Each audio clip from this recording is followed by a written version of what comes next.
दोस्तों पे आज पेश है मैडम चुड़ैल। ये कवर चित्र है दोस्तों।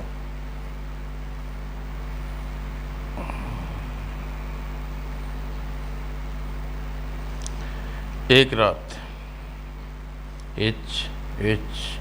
यार तो कुछ ज़्यादा ही पी लिया। हाँ यार, आज नोट तो तगड़े मिले।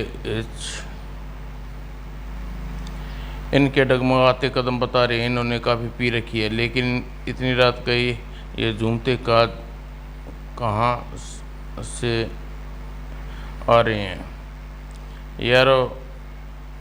ये देखो क्या खुशी के मौके पर जेब में माल अपनी जेबों में सरका लें। क्यों दोस्तों, इतनी रात गए तुम लोग कौन सी मधुशाला से आ रही हो?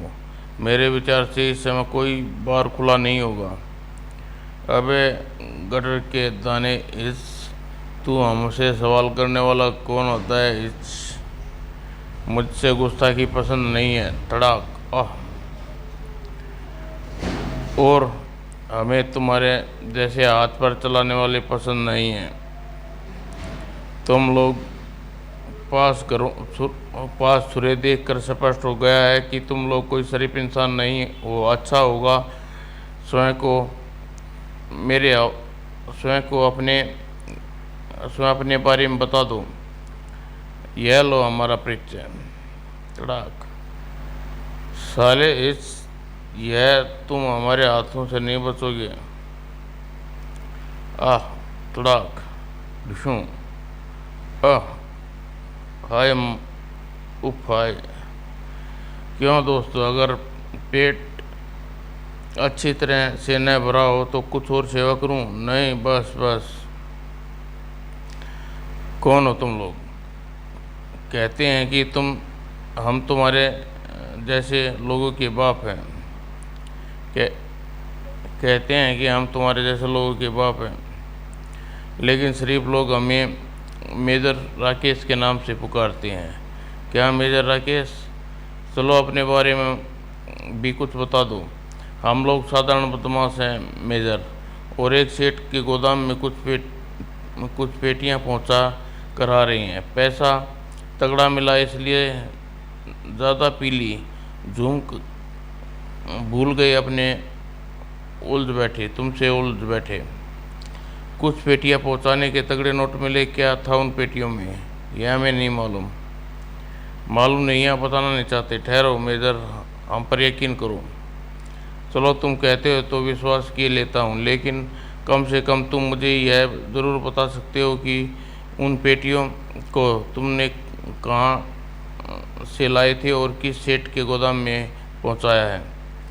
हम उन पेटियों को शहर से बाहर मौजूद कब्रिस्तान से लाए हैं और लॉरेंस रोड पर 317 में पहुंचाया है। ठीक है, अब तुम लोग जा सकते हो, लेकिन ध्यान रहे यदि तुम्हें एक बात गलत निकली तो तुम चारों को पताल से भी ढूंढ निकालूंगा। अरे नहीं मेजर, हमारी कोई बात झूठी नहीं मिलेगी।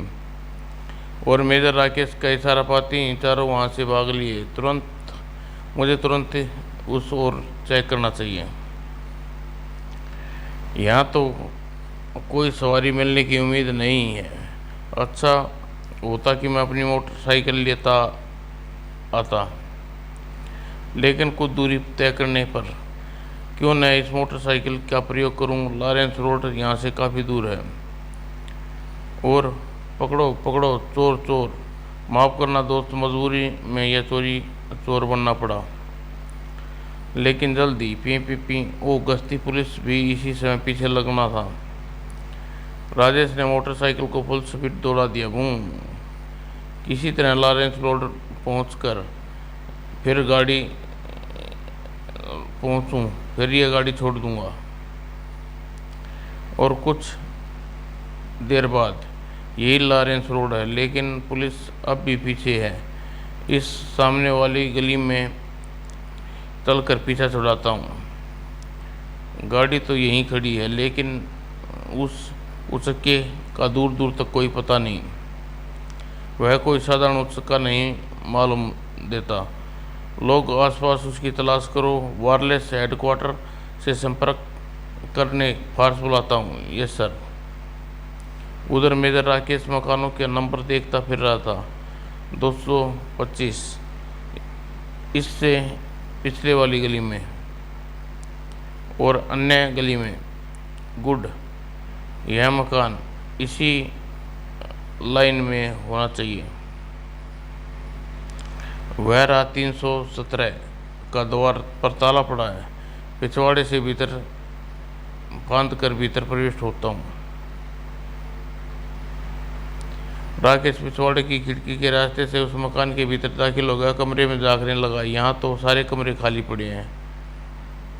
ओह, वे सारे बदमाश में। ओह, ये साए बरामदे में क्या कर रहे हैं? यदि जिंदा रहना चाहते हो तो चुपचाप ऊपर हाथ उठा लो। कौन हो तुम? यहाँ कैसे आ गए? मैं शैतानों का बाप हूँ, राकेश, और यहाँ दीवार फांद कर पहुँचा हूँ। अब तुम बताओ कि तुम अंधेरा करके क्या तलाश रहे हो? यह रहा तुम्हारे प्रश्नों का जवाब। उई, और यह रहा यहाँ आने का इनाम। उठ बच्चे, चाहूँ तो अभी नहीं होश दुरुस्त कर सकता हूँ, लेकिन यहाँ के बारे में जान लेना ही उचित होगा। बेहोश हो जाना चाहिए, नाटक करूँ। और अबे सोच क्या रहा है? उठ। अरे यह तो बेहोश हो गया। इसे तहखाने में ले चलो, फिर मैडम जैसा कहेगी वैसा करेंगे। ठीक है, तुम तहखाने के द्वार खोलो। हूँ तो यहाँ कोई तहखाना भी है? लगता है वही इन लोगों की असलियत छिपी है। और चश्मा हटाते ही, अरे ये तो मेजर राकेश है। ओह, यहाँ कहाँ पहुँच गया? हम सबके लिए खतरा बन गया। मेरे विचार से हमें तुरंत समाप्त कर देना चाहिए। बिल्कुल कर दो। मेरी समझ में तो यह नहीं आ रहा है कि यह शैतान का बच्चा इतनी आसानी से हमारे काबू में आ कैसे गया। अब तो नाटक छोड़ना ही पड़ेगा। और अगले ही पल, अरे इसे होश आ गया।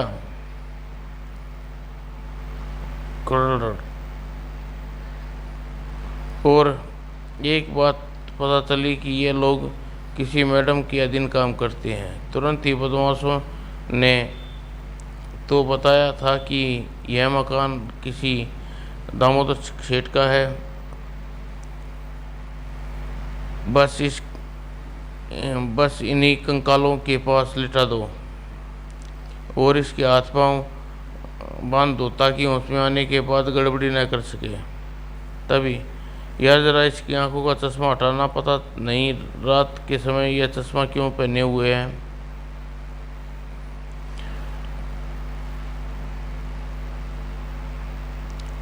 बच्चे, मैं बेहोश हुआ ही कब था, होश में था। उफ, आह, तड़ाक। अब चलो, अब दीवार की धूल झाड़ो। अब तुम दोनों होगी असली बेहोश। और पहलवानों को 2 घंटे से पहले होश नहीं आएगा। पता नहीं इन लोगों को इन कंकालों में क्या तलाश क्यों इकट्ठा कर रखा है। इन ताबूतों को चेक करता हूँ। और ताबूतों को खोलते ही, ये तो पुरानी लाश है। राजेश आनंद फानंद वहाँ मौजूद ताबूतों देख डाले। इन सभी ताबूतों में एक एक लाश है। इनकी हालत देखकर लगता है सभी लाश 1 आध दिन से ज़्यादा पुरानी नहीं है। सभी के शरीर सही सलामत हैं। वह देखिए सर। ओह, रुक जाओ वरना गोली मार दूंगा। ओ पुलिस, फिर सामना हो गया। चलो, अच्छा ही हुआ। भागने की कोशिश मत करना।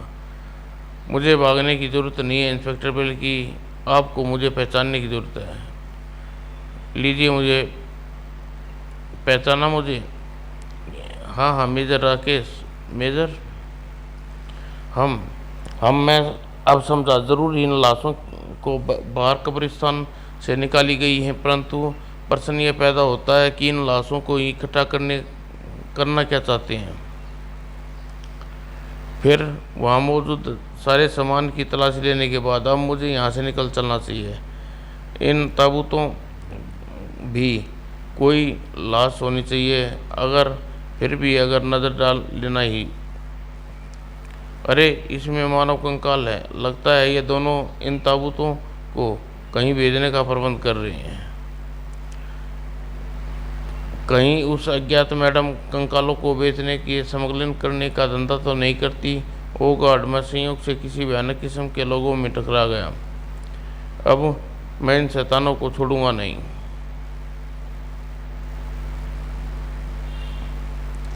मुझे खेद है इंस्पेक्टर, मेरी वजह से आपको परेशानी होना पड़ा, लेकिन परेशानी अब आपकी किस्मत खोल देगी। मैं कुछ समझा नहीं मेजर। जिस मकान से मैं अभी भी बाहर निकला हूँ उसमें नरकंकालों का अवैध धंधा है। आप फौरन वहाँ जाइए। मेरी बात का प्रमाण आपको उसके तहखाने में मिल जाएगा। मेरे साथ आओ राम सिंह।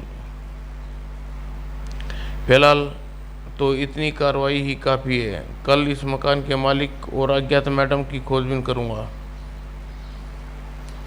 और दिन इंस्पेक्टर वर्मा राम सिंह के मकान नंबर 317 के भीतर जाने के लगभग 1 घंटे बाद उसने भयानक आवाज़ें उभरने लगी। हाय आ ऊहा। और इस भयानक आवाज़ों को सुनकर आस पड़ोस के मकान में सोए लोगों की नींद टूट गई और सहम गई। ये भगवान रक्षा करना ही। लगता है इन चुड़ैल को आज फिर कोई शिकार मिल गया। हुआ। अरे भगवान, बाहर क्या देख रही हो? जल्दी से खिड़की बंद कर लो वरना कोई लाश हमारे यहाँ आ जाएगी। हा, हमें खून चाहिए। ही खून। मैं खून पीऊंगी। ए भगवान, आज फिर चुड़ैल जाग गई।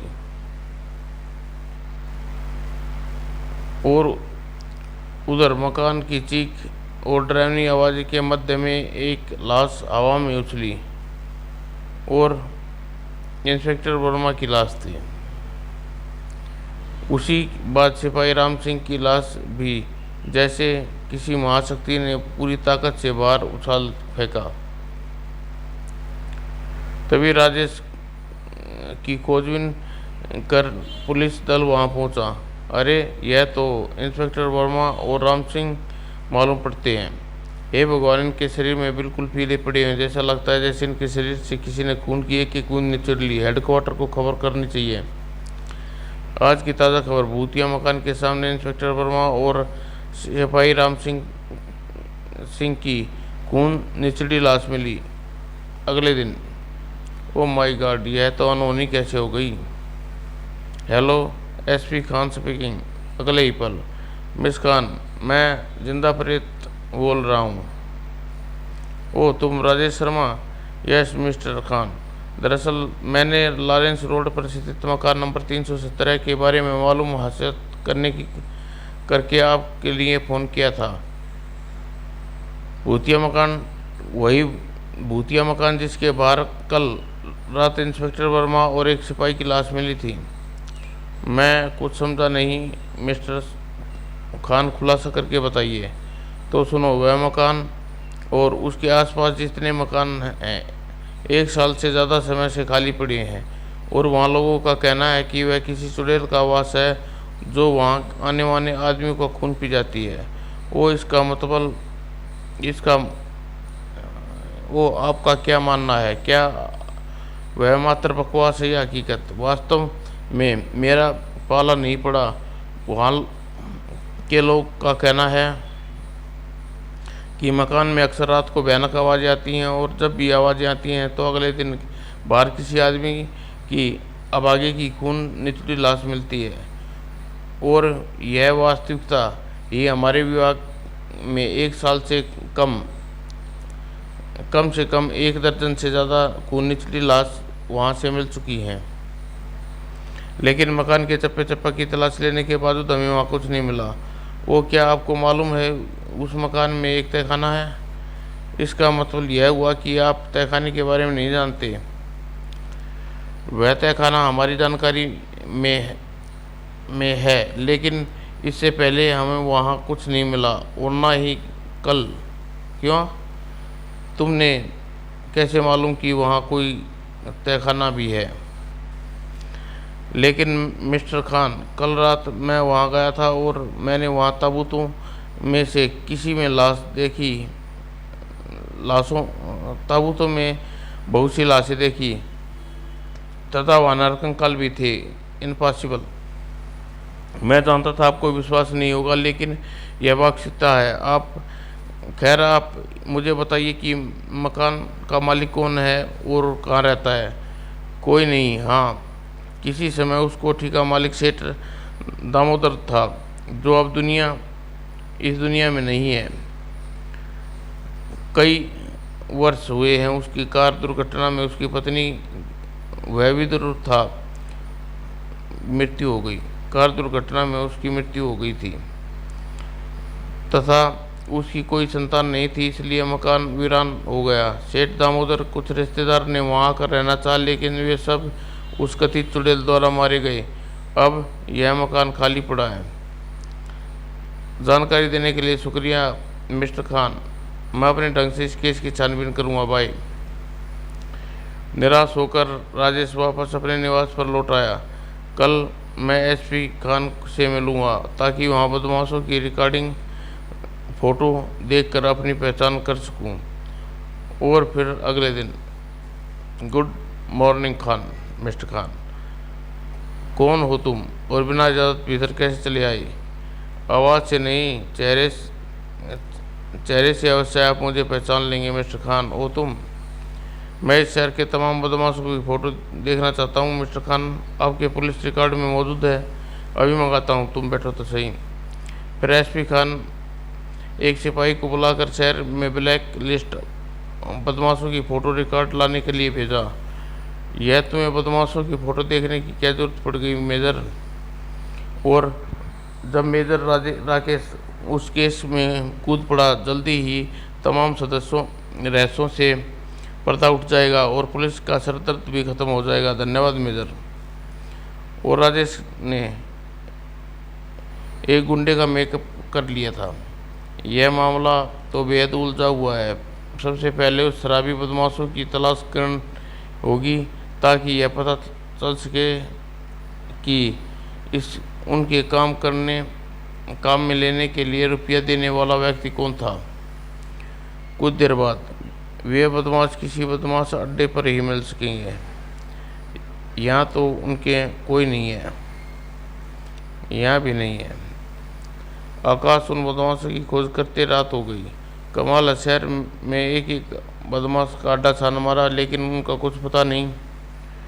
राजेश एसपी को अपने इंचित बदमाशों के बारे में बता दिया और बोला, मुझे वह बदमाश कहीं नहीं मिले। हो सकता है कि आपके विभाग उसके फ़ोटो हों और मुझे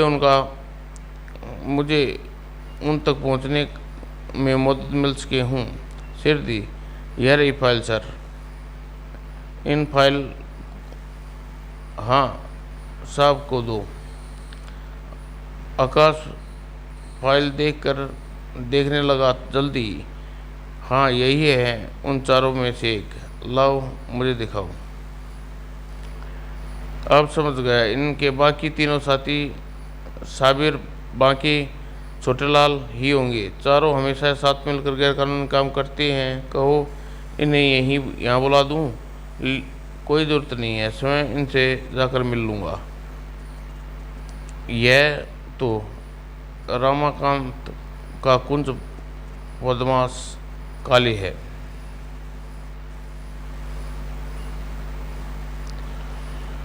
काले व उसके साथियों का पता लेने के बाद आपकी मदद का शुक्रिया, मैं चलता हूँ। कमबख्त कह रहे थे कि हम साधारण किस्म के बदमाश हैं। अभी निमटता हूँ उन सूरों से।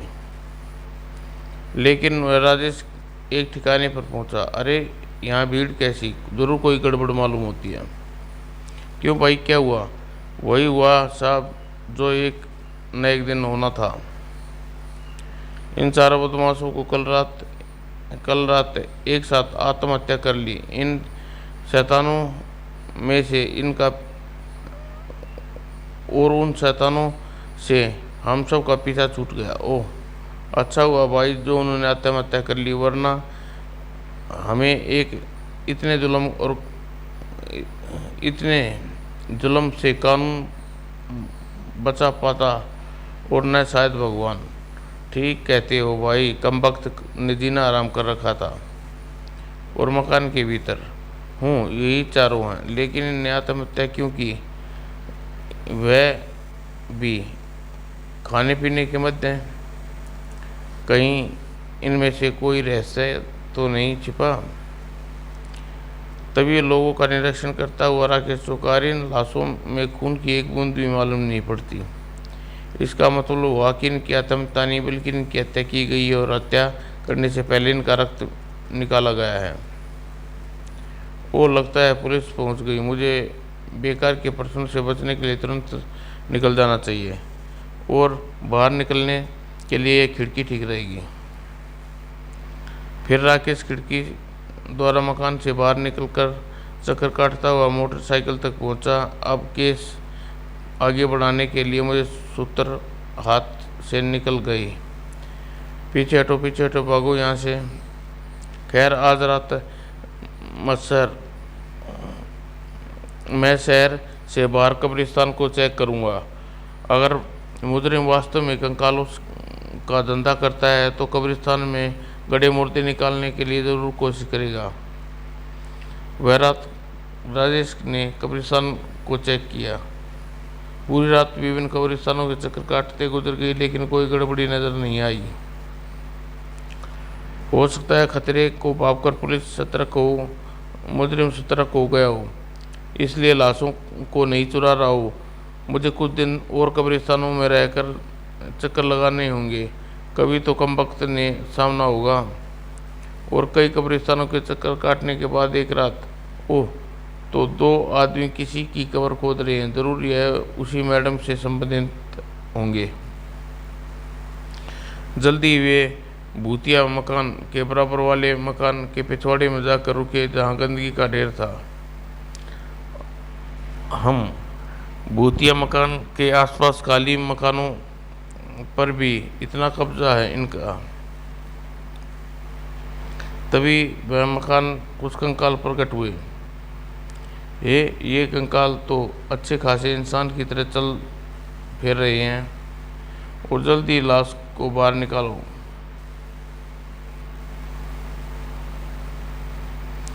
और दीवार टूटती है उसी को इन्हें अपने साथ का मार्ग बनाया हुआ है। यह लो भाई इनाम, और जल्दी यहाँ से चले जाओ। और फिर लगता है चौकीदार को इनसे मिला हुआ होगा, आराम से अपनी कोठरी में सो रहा होगा। अब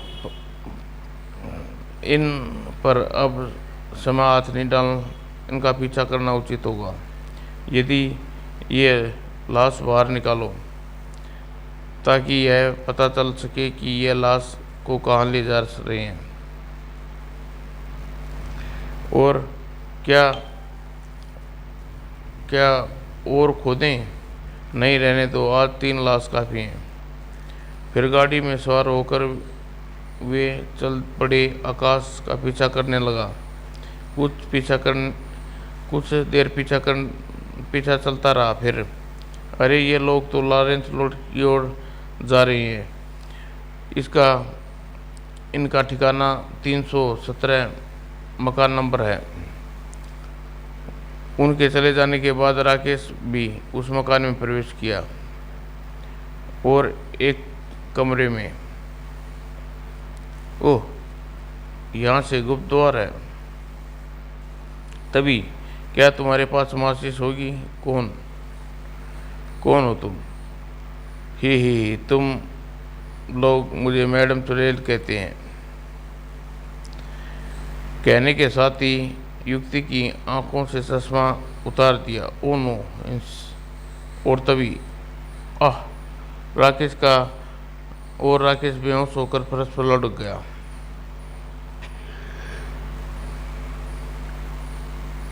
मैडम चुड़ैल का बदला।